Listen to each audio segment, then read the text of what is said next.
बदलापुर एक ऐसा गांव था जहां हर त्योहार को बड़ी धूमधाम से मनाया जाता था। जैसे ही दिवाली का त्योहार करीब आता, हर गली, हर घर रोशनी से जगमगाने लगता। इस बार भी गांव के हर कोने में सजावट हो रही थी, लेकिन इस बार गांव में एक अनहोनी घटना घटने वाली थी जो सबके लिए अनजान थी। सीता अपनी छोटी बेटी मीना के साथ गांव में रहती थी। सीता सिलाई करके अपना और मीना का गुजारा करती थी। मीना खुशमिजाज और जिद्दी स्वभाव की थी। दिवाली से पहले सीता ने फैसला किया कि वह कुछ सामान खरीदने के लिए बाजार जाएगी। माँ, क्या हम पटाखे और गुड़िया खरीदेंगे? बेटा, इस बार पैसे थोड़े कम हैं। हम केवल जरूरत का सामान ही खरीदेंगे। मीना की नजर एक चमचमाती गुड़िया पर पड़ी। वह गुड़िया इतनी सुंदर थी कि मीना की आंखें चमक उठीं। माँ, मुझे ये गुड़िया चाहिए। मीना, ये बहुत महंगी है, हम इसे नहीं खरीद सकते।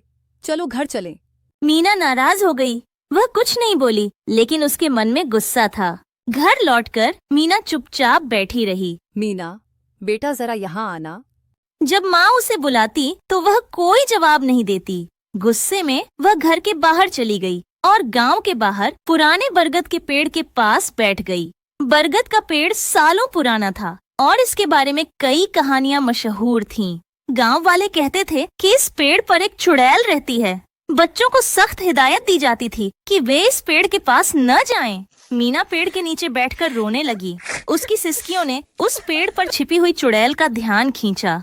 चुड़ैल, जो लंबे समय से शिकार की तलाश में थी, चुड़ैल ने मीना को रोते हुए देखा। उसकी आंखें चमक उठीं। अरे वाह, आज तो मजा ही आ गया। शिकार खुद शिकारी के पास आ गया। वह पेड़ से नीचे उतरी और एक सुंदर लड़की का रूप धारण कर लिया। अरे प्यारी बच्ची, क्या हुआ? क्यों रो रही हो? माँ ने मुझे गुड़िया नहीं दिलाई। सब बच्चों के पास है, लेकिन मेरे पास कुछ नहीं।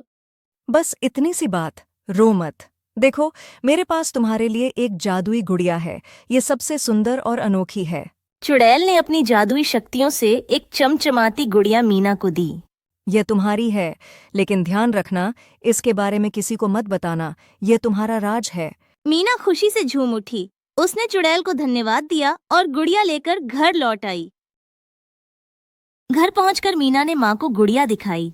मीना, ये गुड़िया कहाँ से लाई हो? किसने दी तुमको ये गुड़िया? ये गुड़िया मुझे एक दीदी ने दी है। उन्होंने कहा है इसे संभाल कर रखना। सीता को शक हुआ। उसने गुड़िया को ध्यान से देखा। उसमें से अजीब सी चमक निकल रही थी। सीता ने कहा, मीना, इस गुड़िया को फेंक दो, ये अच्छी नहीं लग रही। लेकिन मीना ने मना कर दिया। उस रात जब सब सो रहे थे, गुड़िया जीवित हो गई। उसकी आंखों से अजीब रोशनी निकली और उसने धीरे धीरे मीना को अपनी ओर खींचना शुरू कर दिया।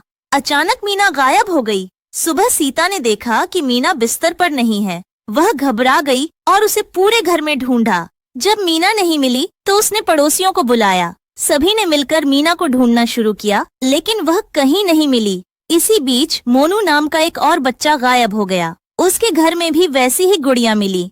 अब गांव वालों के बीच खौफ फैलने लगा। सीता और गांव वाले गुड़िया को लेकर साधु बाबा के पास गए। साधु बाबा ने गुड़िया को ध्यान से देखा और कहा, ये चुड़ैल का काम है।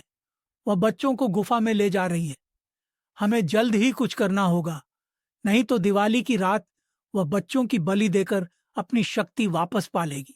साधु बाबा ने बताया कि कई साल पहले बदलापुर गांव में दिवाली की धूम मची हुई थी। उस समय गांव की सबसे सुंदर लड़की का नाम कल्पना था।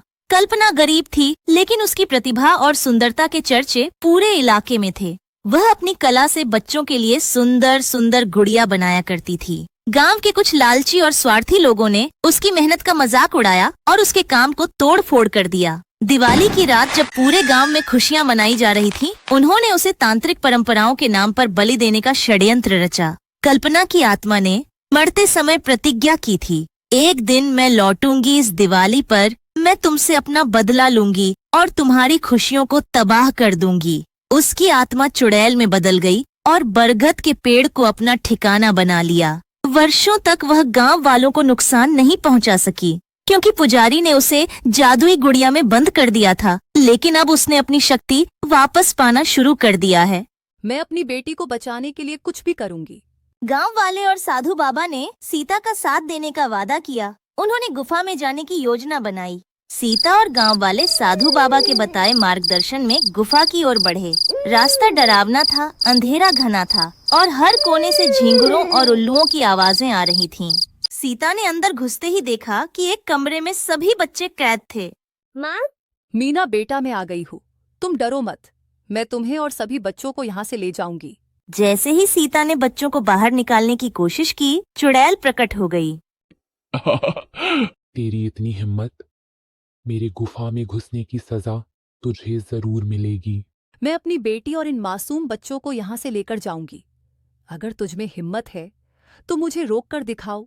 चुड़ैल ने एक जादुई मंत्र पढ़ा, जिससे गुफा की दीवारें कांपने लगीं। उसने कहा, तू नहीं जानती, यह गुड़िया मेरी शक्ति का स्रोत है। अगर तूने इसे छुआ तो तेरा अंत हो जाएगा। सीता ने चुड़ैल को भटकाने के लिए उसकी ओर झपटते हुए कहा, मैं तुम्हें चुनौती देती हूँ, तुम्हारी शक्ति अब खत्म होने वाली है।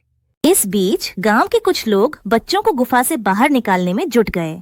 सीता ने चुड़ैल को उलझाए रखा। जैसे ही चुड़ैल का ध्यान सीता पर केंद्रित हुआ, साधु बाबा ने गुफा के बाहर से मंत्र पढ़ना शुरू कर दिया। मंत्रों का असर होते ही चुड़ैल कमजोर होने लगी।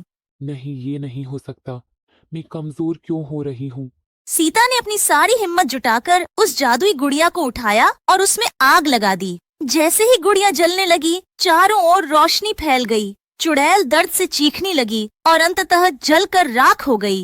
इस तरह बदलापुर गांव फिर से खुशहाल हो गया। चुड़ैल का अंत हो गया और दिवाली की रोशनी ने अंधकार को हमेशा के लिए मिटा दिया।